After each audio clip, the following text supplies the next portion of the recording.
Bonjour à tous, chère famille d'âme, j'espère que vous allez bien. Je ne sais pas si vous saisirez l'importance de cette vidéo et la portée qu'elle a. Pour moi, elle est aussi importante que si je faisais une conférence. Contrôle tes émotions et tu contrôles ton monde. Contrôlez les émotions et vous contrôlez le monde. C'est une vérité scientifique et je vais essayer de vous la démontrer. Et elle est d'autant plus vraie que ça fait 3 ans que je travaille sur les textes originaux de Maître Saint-Germain que j'ai rassemblés dans ce livre, Prière et protocole Je suis, qui ne pourra pas, pour des raisons juridiques, ne pourra pas sortir avant 2030 et que je vous offre en audio sur ma chaîne YouTube. Et pour ceux qui ont déjà commencé à l'écouter en audio, vous verrez que comme ces paroles viennent d'un maître ascensionné, elles sont extrêmement complexes. Et donc il faut beaucoup de répétitions pour les comprendre. Et comme ça fait 3 ans que je travaille dessus, j'ai eu le temps de les synthétiser, digérer, alchimiser. Et si je devais résumer ces textes en 2 phrases, c'est ça. Contrôle tes émotions, tu contrôles ton monde, tu crées ton monde, et contrôle les émotions des gens, et tu contrôles le monde. Et donc, je vais vous expliquer ça. Déjà, tout ça, c'est un rapport avec l'échelle émotionnelle. Alors, ce qu'il faut savoir, c'est que chaque émotion a une fréquence vibratoire qui lui est propre. La fréquence vibratoire, c'est quoi? Il faut savoir que tout est énergie. Si on revient au niveau de l'atome, il y a dans l'atome un noyau avec des électrons qui tournent autour très très vite. Et plus ça va tourner vite, plus la fréquence vibratoire va être élevée. Et plus la fréquence vibratoire est élevée, plus que nous, on va ressentir avec une fréquence vibratoire élevée, on va se sentir zen, flottant, hyper léger. A l'inverse, plus ça va tourner lentement, plus la fréquence vibratoire sera basse, plus on se sentira lourd et plombé. Il faut savoir qu'au niveau énergétique, la maladie a une fréquence vibratoire lourde. Et la maladie ne peut se fixer que sur un individu, comme des aimants qui s'attirent, qui a lui-même une fréquence vibratoire basse. D'ailleurs, on le sait, quand on va chez un docteur, on dit « Docteur, merci, vous m'ôtez d'un poids ». Donc, on est inconsciemment au courant que la lourdeur est associée à la maladie. Alors, je vais vous le prouver avec l'échelle émotionnelle. L'émotion la plus élevée qui soit est l'amour. Quand on est amoureux, on est comment? On flotte sur un petit nuage, on est zen, on a plein d'énergie, on n'a pas envie de manger, on n'a pas envie de dormir. On est full énergie. Bon, validé. L'émotion qui a la fréquence vibratoire la plus basse, c'est la peur. Je vous ai dit, c'est quand ça tourne presque plus, voire ça tourne plus. Écoutez bien les mots. Pétrifié de peur, paralysé de peur. Ça veut dire exactement ce que ça veut dire. Ça ne tourne plus. Donc, je vais sortir mon petit drapeau complotiste. Contrôle les émotions, tu contrôles le monde. Déjà, ce qu'il faut que vous compreniez, c'est que pour contrôler votre monde, il est important de faire attention de ne pas nourrir des émotions de peur, parce que vous allez abaisser votre vibration, mais pas que la peur. Les émotions de colère, les émotions de honte, de ressentiment, de culpabilité, toutes ces émotions basses abaissent votre vibration. Et toutes ces émotions sont donc susceptibles de vous donner un niveau vibratoire suffisamment bas pour avoir les maladies. Maintenant, l'inverse est vrai aussi. Quand on est en dépression ou en burn-out, vibratoirement parlant, on a diminué son taux d'énergie par 3, voire par 4, voire par 5 par rapport au taux d'énergie de base qu'on avait. Eh bien, regardez, tous ceux qui ont vécu la dépression ou le burn-out, vous me le confirmerez, on est envahi par des sentiments de peur, littéralement des espèces d'angoisse, des vagues d'angoisse dans notre corps. Et les autres, quand vous dites « mais je suis angoissé à cause de mon burn-out », les autres vous disent « mais pourquoi tu n'as pas de raison d'être angoissé ?» Ah non, vous n'avez pas de raison d'être angoissé, c'est juste que votre corps se met au diapason de l'énergie vibratoire de la maladie qui vous habite. D'où ces angoisses qui vous viennent, ces peurs-là, vous comprenez? Donc, ce qu'il faut comprendre, c'est déjà, si vous voulez avoir un monde harmonieux, il est important d'apprendre à cultiver l'amour, la gratitude, la joie, et donc, pour ce faire, éloignez-vous des drames. Éloignez-vous des drames, éloignez-vous des personnes toxiques. Maintenant, contrôle les émotions et tu contrôleras le monde. Alors, déjà, petite dédicace à Big Pharma, pendant la pandémie, on vous faisait vous enfermer, sinon vous alliez mourir de prendre des maladies, je ne veux pas nommer, mais vous savez très bien de quoi je parle. On a plongé tout le monde dans la peur, et donc on a abaissé la vibration d'un peuple entier, et donc là, ben, ça fait quoi? On abaisse sa vibration, on est plus prône à justement prendre ce qu'on redoute, et gling, gling, gling, gling, gling, ça fait marcher certains labos, ça fait plein de sous.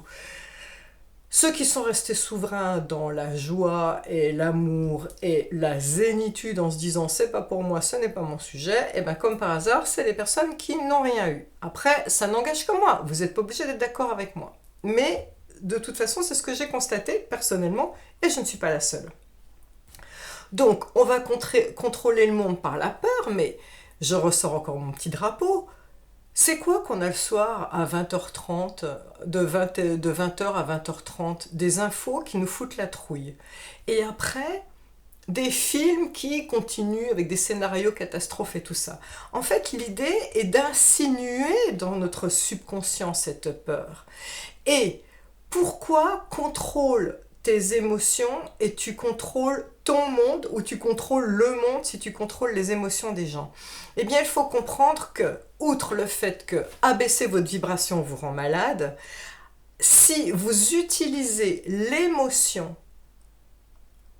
avec un vœu, c'est comme ça que ça fonctionne, la loi d'attraction. La loi d'attraction, c'est comment littéralement faire de la magie, c'est-à-dire comment formuler un vœu et ensuite le manifester.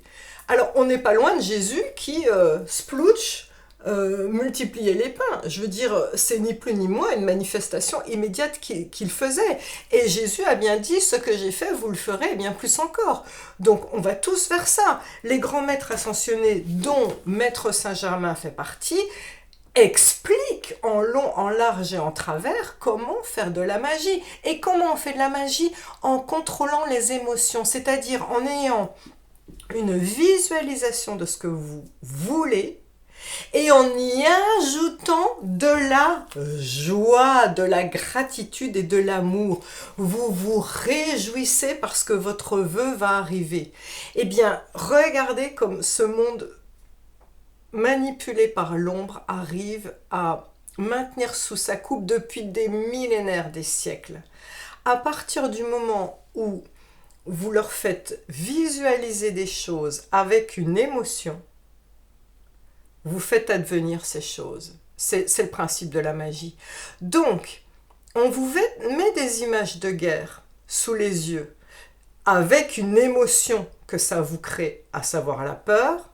On perpétue ce schéma, c'est-à-dire on lui permet de se recréer dans l'invisible et de continuer à se créer dans la matière.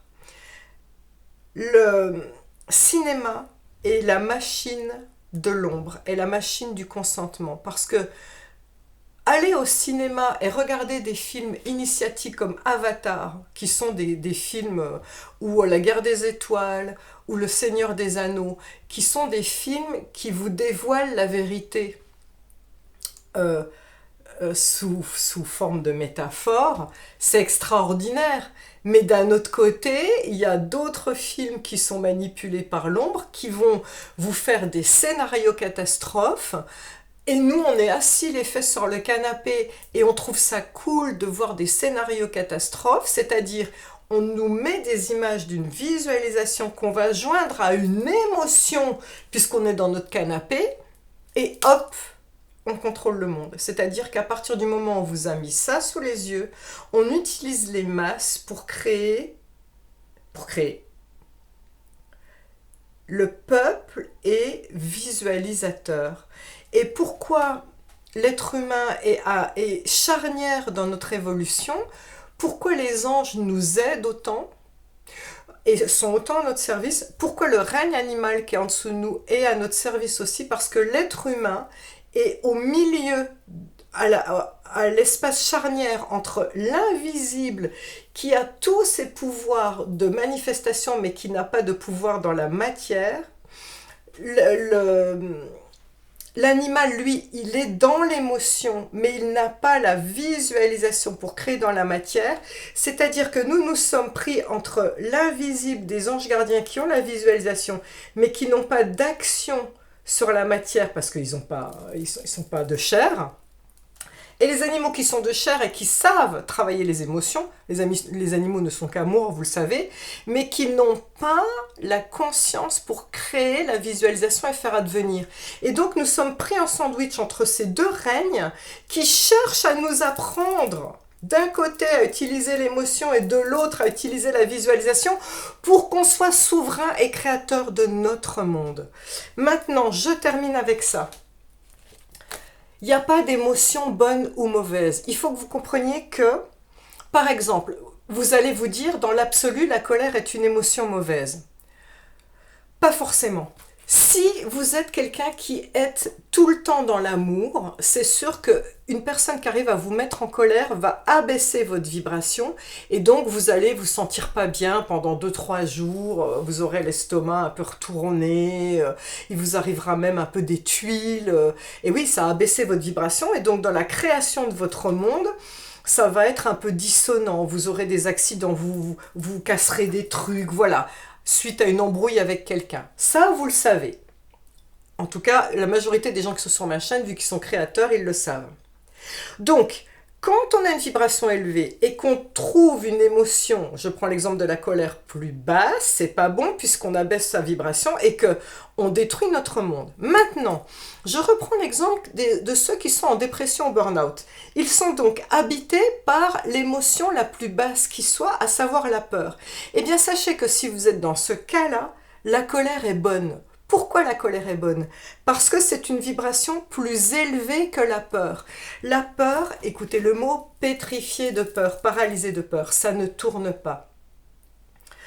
Commencer à éprouver de la colère quand on est à la base habité par un sentiment de peur, c'est bon parce que la colère est une énergie qui va mettre cette peur en mouvement pour se défendre, pour se sauver, pour agir, voilà. Et donc la colère monte en vibration la peur et lui donne la possibilité d'agir. Donc vous aurez compris qu'il n'y a pas de bonne et mauvaise émotion.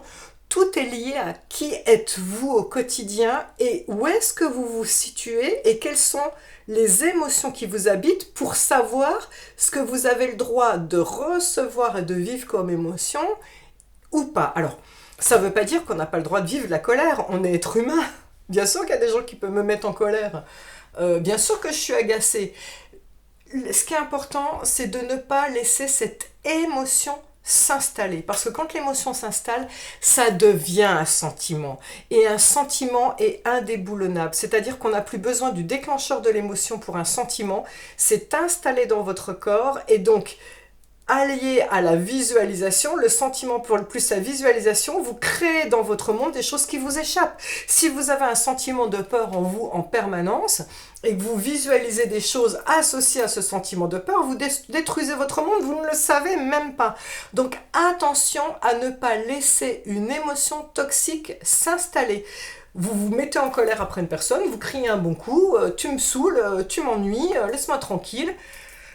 On respire un grand coup, on va dehors, on va voir terre-mère, on caresse son animal, ça vous ancre, ça vous fait du bien, ça vous libère. Allez, terminé. Merci, au revoir, on passe à autre chose. Voilà. et c'est comme ça qu'il faut agir. J'espère ne pas avoir été trop longue. N'hésitez pas à me poser des questions parce que c'est le nerf de la guerre, littéralement. Les émotions, c'est ce qui fait changer notre vibration et c'est la signature vibratoire de qui nous sommes. J'espère vraiment avoir été comprise par rapport à cette vidéo. C'est probablement une des plus importantes que j'ai jamais fait. Merci, chère famille d'âme, de m'avoir écouté. Je nous aime. Ciao, ciao.